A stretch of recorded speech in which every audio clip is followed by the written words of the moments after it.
Hi, I'm Himanshi, and welcome to my vlog on all things ecological.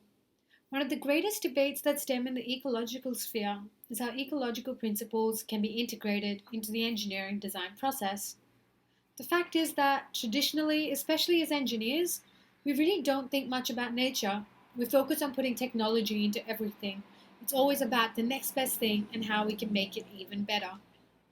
This mentality is based on access to unlimited supplies, whereas in reality, these resources are finite and diminishing at an alarming rate.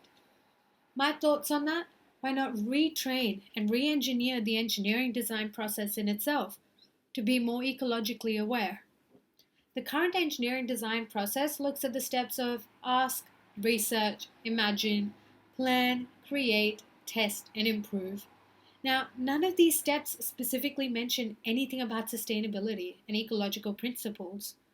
So, why not re engineer the EDP to reflect these and encapsulate the sustainability goals provided by the United Nations and also look at nature for inspiration? Integrating these processes into the EDP allows us to train the brain to subconsciously and even consciously design a more greener and environmentally friendlier solution.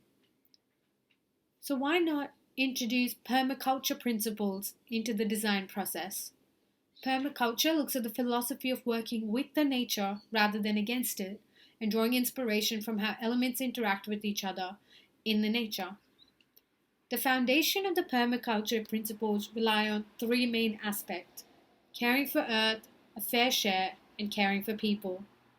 These principles also overlap with the teachings of the Australian traditional landowners, as it always talks about giving back what you're taking, ensuring that you have revegetated the landscape once you've used it. This was also reiterated by Richard Woolley on a tour around the Swan Valley.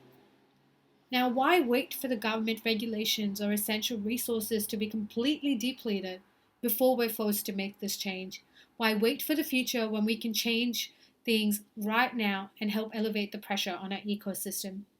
Check out the blog below to see some examples of how permaculture principles have been adopted around the world and to also taking a slightly different approach on instilling ecological principles to kids in green schools from very young age onwards.